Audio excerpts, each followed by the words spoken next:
这个不幸哈，昨天一个 F-16说已经升级的飞机啊，结果坠海哈，那掉到海上看到一个火光了哈，到底是不是啊？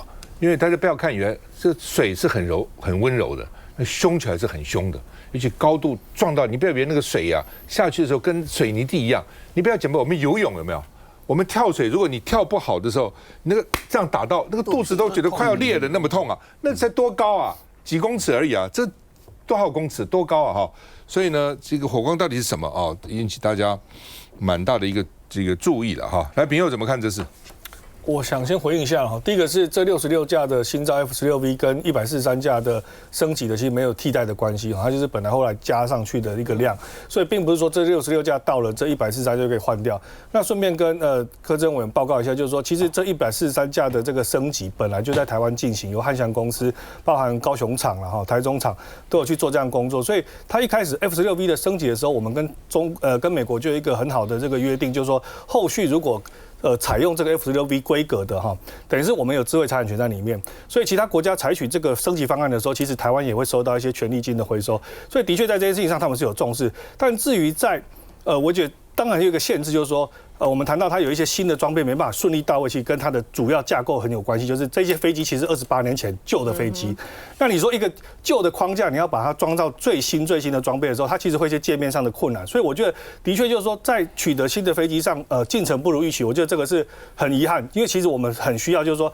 你旧的再怎么改，坦白讲就是那个样子而已哈。那新的飞机能够赶快到位，我觉得这个的确是美国，如果他现在真的要表现出对台湾支持的话，是一个非常重要的一个表现，因为毕竟拖得太久了。那当然他自己有美国自己的问题，所以我们可以理解。但是我觉得在未来在军购的时候，是不是针对这些所谓的拖延的情势，要有一些弹书，譬如说他有什么替代性的方案给我们？我觉得这很重要，因为既然我们受的威胁这么紧迫，他也认为我们应该受到这样重视的话，不是说我拖就算了，而是替代性方案在哪里？现在是比较少看到这样的一个讨论。好，譬如说有的时候，我一些租借的方案，譬如说以前过去有一些你真的很紧迫的时候，我战力不够的时候，我的飞机先借你，用租借方式先借，这个在历史上都出现过，但是在台湾却没有讨论到这个方法的时候，我不知道是。我们自己的政府没有去提出来这种做法，还是说，碍于现实，我觉得这个讨论是都没有出现的话，是比较可惜的一个点了哈。也希望就是说，其实大家如果都这么重视国防的话，应该要有更多元的角度去看待，或者说去争取。那我觉得这样子是对我们急迫的这个威胁有比较好应对的一个方法。南进，我想军方的人非常的清楚啊，看到这样子的到目前为止，我们都还是抱着最后的一丝的希望了哈，希望能够有奇迹。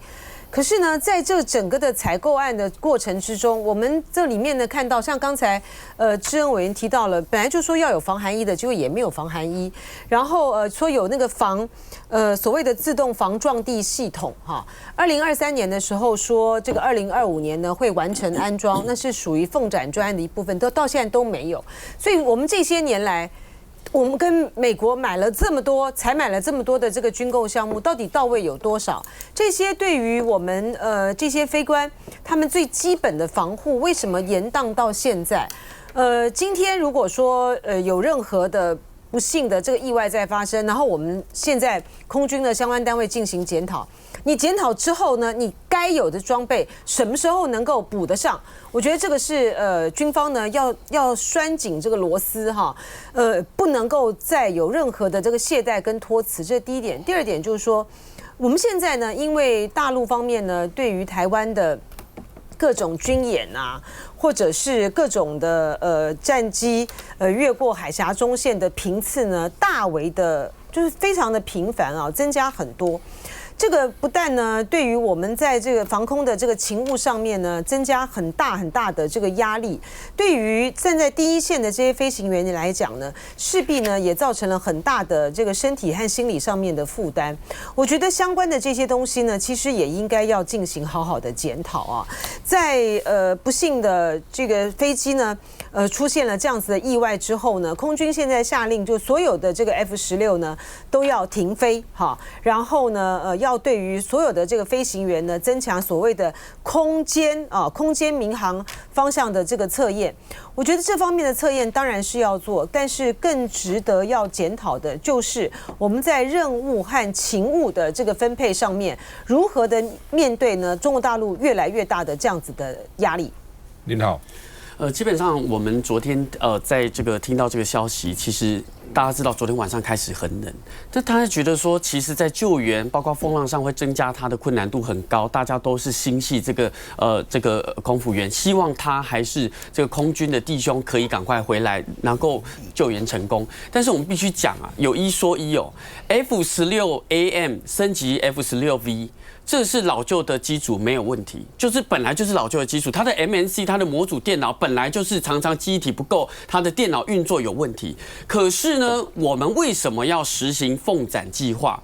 因为这个 F-16B 它的4大问题，包括空中的相撞、空间的迷向、大居的昏迷，还有操控的撞地，造成我们讲 CP 的 CFIT 的这种事件占26%，然后可控撞地造成这个我们讲到的空军的弟兄的全球的死亡的案件是75%，所以就算它的机组老旧，可是该做的事情还是要做。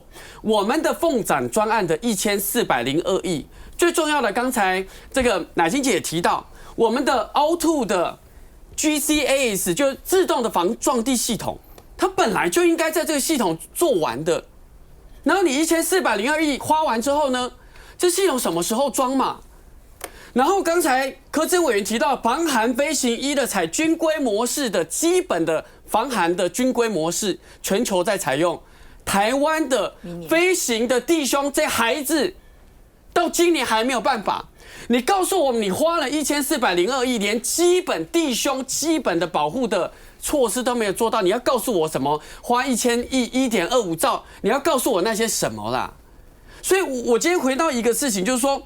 当每一次像上次在2022年上一次 F-16B， 刚才赵大哥提到的这么多的机组的 F-16B， 上次是2022的嘉义东石，那时候发生的时候是，后来发生之后是6个月停低飞，后来的发生的原因没有公布，那你要告诉大家嘛，你在嘉义东石是为什么？如果是真的像是我们讲到有自动防撞地系统的话。那是不是可以等到防撞地系统到了之后，我们再妥善的看怎么样实行飞行的计划，至少可以保护我们空军弟兄的安全。可是通通你没有看到报告，通通没有看到相应的计划，到现在还是一个国防部，这个布盖起来，盖到最后就是我们空军弟兄发生这种难。然后你看29岁，人家才刚蜜月回来哎。然后训练4天到东部这样子做训练，就一个生命，所以我真的觉得说，拜托，如果接下来国防特别条例1.25兆，或是凤展计划的检讨报告，这2件事情保护弟兄真的要优先处理。请教张将军哈，这个 F-16我们现在是 AB 嘛哈，那我们希望买 CD， 美国为什么不卖 CD 给我们？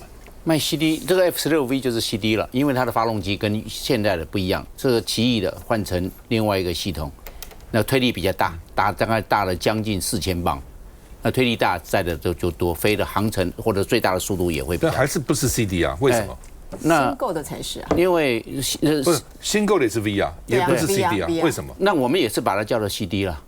那因为它其实不是啊，但是还是有差别的。到底差别在哪里？因为 CD 它的载弹量更大，有点像轻型轰炸机，轻型轰炸机了。那轻型轰炸机，那我们就不要拿 CD 讲轻型轰炸机，因为这是有攻击能力的轻型轰炸机。那我们还是这种 F-16V， 这样的话，这一方面的。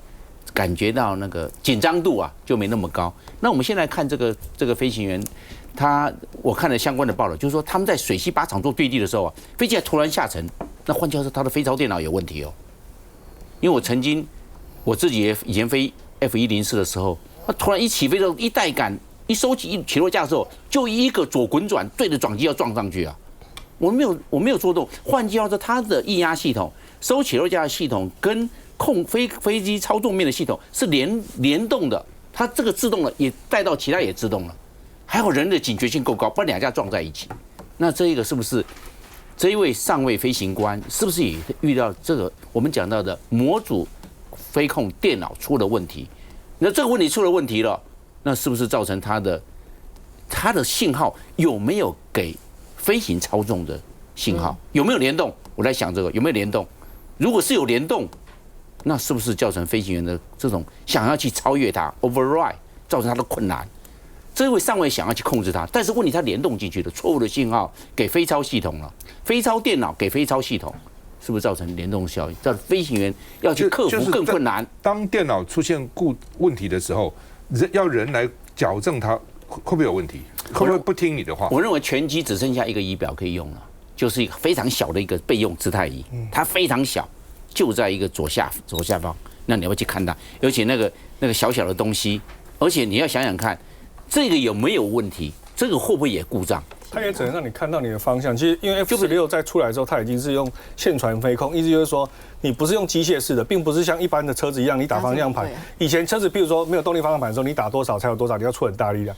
但像譬如说这个 F16之后，它会全部都用电脑控制的时候，事实上是这个电脑坏掉，事实上它能够操纵的范围可以说极为有限了。人力能够对，其实能影响的范围极有限，所以他选择很快，他就必须选择跳伞而已。变成完全都是传统的自己的控制了。那自己的控制，我们讲过，又是夜航，然后又是有错觉，又进云穿云下来，因为它前面已经有所征兆了，就是说已经云中失散，换句话里面气流非常不稳定，而且云中的能见度非常的差，连掌机的编队灯跟航行灯都看不到。他最终还要讲出来，换叫这飞行员哦，他是非常有警觉的。他讲出来，我云中失散；他讲出来了，我现在这个 MMC 的电脑好像有一些问题。他讲了，我要准备要弹射跳伞。换叫他是很冷静的思考，一直在持续。他没有说吓呆了，不知道如何处置了。换叫这飞行员一步步在掌握，然后他也一步步回报。你就知道这个飞行员是很灵光的。有的人他就忘了回报，结果事情一直在恶化下去，然后。大家也都不知道，你看它的高度2800的时候，他有讲的时候，它的什么状况？到1700英尺的又讲出什么状况，然后雷达荧幕消失。4000尺又讲了，开始讲4000、2800一路走。不，基本上啊，因为我为什么讲啊？因为我前天开过一个车子爆冲，你不知道那个有多可怕。我就告诉你哦，一起往前一踏，车子开始冲，不受控。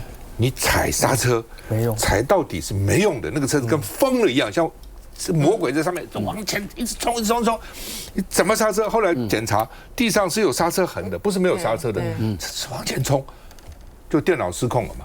所以这个时候你人能够操控了。我想一个车都这样，如果飞机在上面的速度那么快，是吧？在那个时候，如果说电脑出问题，哦，这很麻烦的，真的是很麻烦的。休息一下再回来。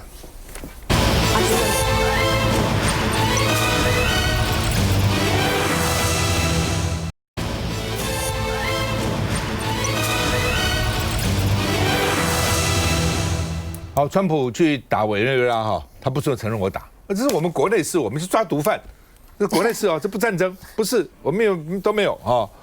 那说其实《纽约时报》跟《华盛顿邮报》知道了，因为要守密还是很困难的啦。为什么？因为里面总是不是披萨店都知道了，披萨订货都多了10倍、12倍啊，哦，因为国防部要加班嘛，要看啊、哦。那《New York Times》、《Washington Post》知道，但是不错，没有讲。所以这种大报还是有它的风格，有它的，就因为牵涉到国家安全。我虽然知道可以做独家新闻，不做哦。所以呢，计划其实早就外流了。所以卢比欧哦，谢谢媒体没有提前报道，感谢啊。那另外呢，本来说这个40几个人嘛，现在说死了56个。那美军有7个人轻伤，本来说美军没有人，不过没有人死了，也不简单了哦，没有人死。也不，其实也美军这次真的蛮漂亮，从不同的基地起飞，不同的飞机哈，居然能够这样子哈，这个几乎是没有失误哈。那这个总统啊说我是总统，但是我也是战俘，他一定要讲成战俘，因为一旦战俘以后，根据国际公约哈，就不属于美国法院可以审判，不是一般的刑事了啊，那是另外一个层次的问题了。我是被绑架到这里哦，所以他在纽约的这个地方法院呢还是很强硬的啊。那另外呢，他的太太啊，画面也曝光了哈，肋骨断了，右眼淤青，所以律师说美军动粗。那美国人是说我们没有动粗，他们自己撞的，怎么撞成这样子啊？我看啊，这中间过程一定很这个凶暴了哈。对啊。那白宫还这个川普啊，哇，帅帅的照，贴一个 FAFO 哦 ，FAFO 很难听这个话了，我就不讲了哈。那意思就是说呢，哎，你小心后果自负，不要搞花样，不信邪，气狂买试试看啊。另外呢，川普现在又本来给马杜罗有4个罪名，现在加一个说模仿我跳舞，因为川普呢曾经在群众运动这样跳舞他说太太很不喜欢，他太太说呢，这个你跳舞真难看，他说你不要搞错了，群众很高兴啊，看到我跳舞，群众很兴奋。他说你看这个样子有没有？马杜罗这样子，就是马杜罗学他。其实我相信马杜罗跳舞已经比他好多了。这种拉丁美洲的人，对不对？天生下来就有那种韵律感需要跟你川普学嘛？不过川普说这是他另外一个罪名，第5个学我跳舞川普说，委内瑞拉现在向美国移交至少3000万桶石油，原来要给中国的，现在中国没有了古巴大概也很惨了那另外呢，这个委内瑞拉的代理总统说，国家没有被接管，还是我在管。川普立刻还说什么没被接管，我就接管了委内瑞拉已经把3000万到5000万桶石油高品质的给美国了。委内瑞拉的油是重油，不是轻油，或是 heavy 重的油。重油里面呢成分特别浓稠，而且还有一些这个重金属都要提炼，提炼非常困难的。因为我有一个同班同学，他今天传给我，他曾经在委内瑞拉，他那个piping管线承受压力非常大，要非常小心的那而且像这个燃料油什么，可能都要用这种油那美国自己是轻油。那另外呢，美国媒体说，川普要求委内瑞拉新领袖采取亲美措施，把反美势力驱逐走，不能有反美在联合国安理会开会说呢，这个中国、俄国、法国也进来，说美国无法无天，怎么可以这样那另外呢，好，我们先看一下。凌晨1点多，夜深人静的卡拉卡斯却传来直升机螺旋桨的轰呜声，还有阵阵枪鸣以及爆炸声响。委内瑞拉首都的居民更直击天际线不断炸出橘红火光，这是美军这个月3号对委内瑞拉发动闪电突袭的最新画面。美国这场活捉委内瑞拉总统马杜罗的军事行动，不仅造成32名驻派委国隶属武装部队和内政部的古巴维安人员在行动中殉职，当中包含2名上校和1名中校。委内瑞拉司法部长沙博则证实24名委国维安人员丧命。美国福斯新闻则报道7名美军官兵受伤，其中5名已经回到部队执勤。Exijo de manera inmediata la libertad sin condiciones, tanto del ciudadano presidente como de la primera dama Silvia Flores. En tanto, dicha captura ha sido totalmente nula, violatoria del derecho internacional. 然而，美国总统川普却对这起行动相当满意，甚至在白宫的社群媒体上释出一张带有粗俗美国俚语的照片，呛瞎马杜罗别耍把戏，否则后果自负。They knew we were coming, and they were protected, and our guys weren't. You know, our guys are jumping out of helicopters, and they're not protected, and they were. But it was so brilliant. 川普更在自家社群媒体上宣布，委内瑞拉当局将向美国移交3000到5000万桶原油，并将以市价出售，所得资金将由川普掌控，确保用途符合美国和委内瑞拉双方利益。但他并未公布进一步具体细节。你怎么看？川普打委内瑞拉还说不是打？对，他就说他们要回美国的一个石油啊。美国其实过去来说，委内瑞拉诚如刚刚大哥所提到的，它是 heavy oil， 它基本上面你要提炼要花费非常非常多，所以过去有2大家的一个公司啊，现在只剩下一个 Chevron 在那个地方。那剩下的一个公司里面啊，他们就说他们也不会再过去了，因为那个真的是成本太高了。但是呢，你必须要知道，这个委内瑞拉的油大概是供应共产国家，特别给中国大陆是非常大的一个资源，所以今天川普才会非常得意的说，我们拿到了5000万吨非常品质很高的石油，这对他们来说，整个战略物资来说是一个大的胜利。那刚刚问到说，到底我们怎么看川普这件事情？那今天就已经开始，当大家惊魂未定，哇塞，美国跑到人家委内瑞拉，把人家总统跟总统夫人抓到美国来这边来审判。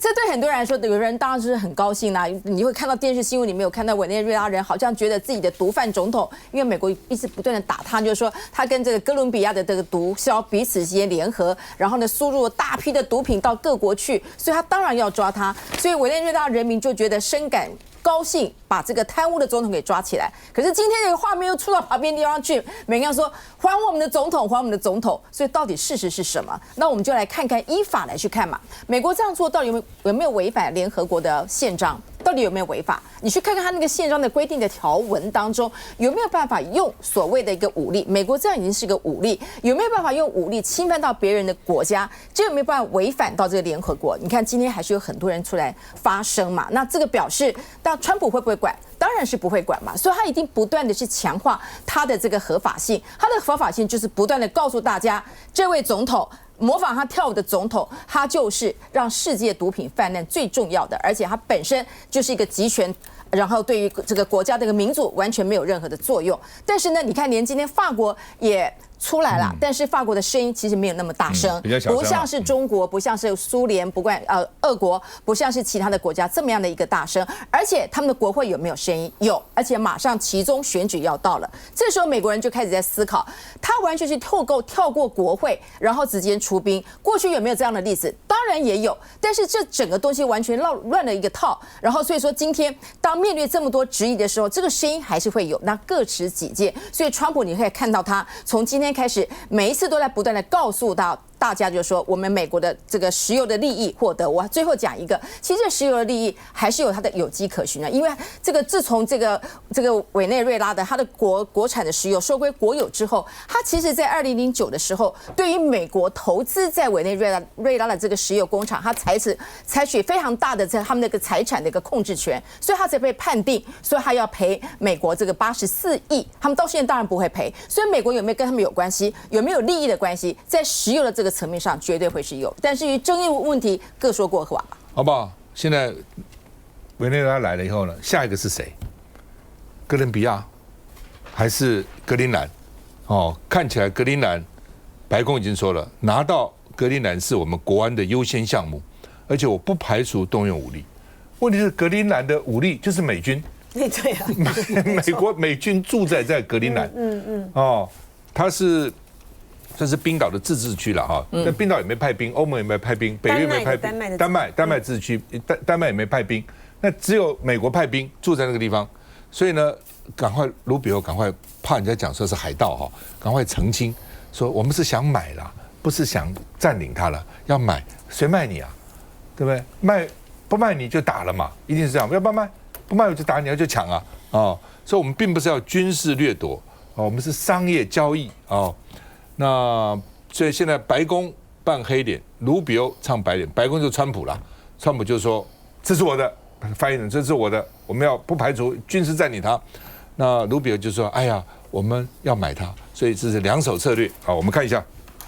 米勒在接受 CNN 专访时，用同样论点主张，美国有庞大的权力和军事力量，格陵兰应该由美国接管，成为美国的一部分。By what right does Denmark assert control over Greenland? What is the basis of their territorial claim? For the United States to secure the Arctic region, to protect and defend NATO and NATO interests, obviously Greenland should be part of the United States. Nobody's going to fight the United States militarily over the future of Greenland. 华尔街日报报道指出，卢比欧对国会议员表示，近期川普政府针对格陵兰提出的威胁言论，不代表随时要发动入侵，目标是要向丹麦购买格陵兰。白宫官员对路透指出，川普和幕僚正讨论取得格陵兰的多种方案。虽然透过外交和交易是首选，但动用美军力量始终是最高统帅的选项之一。丹麦外长拉斯穆森表示，格陵兰并非充斥着中国投资项目，也拒绝让美国收购。南京，这个事件呢，川普呢就是在证实，就是恶霸当道哈。他已经用那种极其羞辱式的方式，把马杜罗夫妇呢逮到这个美国去，在纽约受审，他还不够哈。今天呢还要在那得意洋洋、耀武扬威的讲一个说他模仿我跳舞。这川普那个舞是怎样？是独家吗？他也不过就这样子很诡异的这样子啊，动，这样那个擦澡舞，下半身不动哈，然后呢很怪异的这个舞姿，马杜罗跳得可好了，他全身上下都在动哈。对啊，马杜罗跳得很好啊，他哪里模仿他？川普呢，他就是不爽啊，不爽这个马杜罗在美国呢这么大的。这个海军这样压境呢，我都已经到了你们家门口了哈，还扣押了你们的船舰，你一副好像无所谓的样子，在那么多的场合里面呢，还这么轻松的这样子惬意的这个舞蹈啊，好，所以超不爽，所以这个也成为他逮捕的理由之一啊。反正川普呢想要干什么就干什么。委内瑞拉这个国家呢，实质上呢就是已经亡国了哈。川普呢对他的临时的这个总统呢，就是下令嘛。跟他讲，你这个3000万到5000万桶的这个石油呢，你赶快给我运过来，然后所有的这个收益呢，我照市场价格卖出去之后呢，由我美国总统来分配哈。讲是说什么我会对这个美国人民还有委内瑞拉的人民有利，你想有多少的会进入到川普的相关的他的好朋友的口袋里面去哈？然后呢，还去要求这个委内瑞拉把所有的非美国的势力呢，通通赶出去，伊朗啊、中国啊、俄罗斯啊，还有像古巴他们的什么军事顾问啊，这些人通通出去，你只能够留一些少数的外交人员。我就说委内瑞拉这个国家基本上呢，其实就是已经亡国了哈，现在就是一个只能够听川普的话的一个傀儡罢了啊。至于有关格陵兰的部分，我们刚才看到美国的白宫的副幕僚长真是嚣张到一个地步了哈，他就在接受访问的时候就公开的讲，这个世界呢就是靠力量、权力、武力来运作，就是这么简单，就这么如此。我们今天想要这个格陵兰，没有一个国家会来跟这个美国打仗的。这个格陵兰也是一个非常的悲催哈。虽然说这个欧洲的这些国家呢，纷纷的出来说，为这个格陵兰啊，为丹麦撑腰，但是事情如果真的发生了的话，他们能够怎么样？这次美国用这样的手段去搞这个马杜洛，这些国家讲了什么吗？什么也不敢讲，好，就讲了非常的微弱的啊，我们怎么还是要依照国际法，有什么用？一点用都没有。你们今天呢这么的怒斥啊，俄罗斯呢去入侵乌克兰的行为，中国大陆呢对台湾实施军事演习呢，你们也在那边说三道四，可是美国这样子做，你们敢怎么样吗？什么都不敢。好，所以说也难怪白宫的副幕僚长呢如此的这个嚣张。那个 Rubio 讲说什么，我们是要用钱去买下格陵兰，你用什么钱？怎么用？怎么买？啊，格陵兰呢？哪一天呢？格陵兰不愿意卖给你们的时候，美国是不是一样，还是走这么一招，就是要武力？川普用这样子的恶劣的行径啊，其实是在给习近平呢，对于台湾采取任何行动呢，我觉得原则上他就是铺平了道路，你知道吗？今天呢，川普像手指一个说格陵兰是我的，那对于中国大陆来讲，台湾本来就是他们的，而且有这么多的国家跟这个中国大陆签建交公报的时候，都承认台湾是中国不可分割的一部分。哪一天中国要对台湾采取任何举动的时候，你这些欧洲的这些国家，你又要怎么样的假仁假义的来谴责中国大陆吗？这世界呢，完全就是因为在川普的恶霸原则下面，没有任何的道义规则可言了。我人生后悔的事情不多，就敢做的就做了。我现在很后悔一件事，那次到冰岛没有去格陵兰，一海之隔，现在还是可以去，一下就不是就很难了。冰岛这边一下就1个钟头、2个钟头飞就到了，没有去，到现在引以为憾。所以人生很多时候该做就做，免得以后后悔。休息再回来。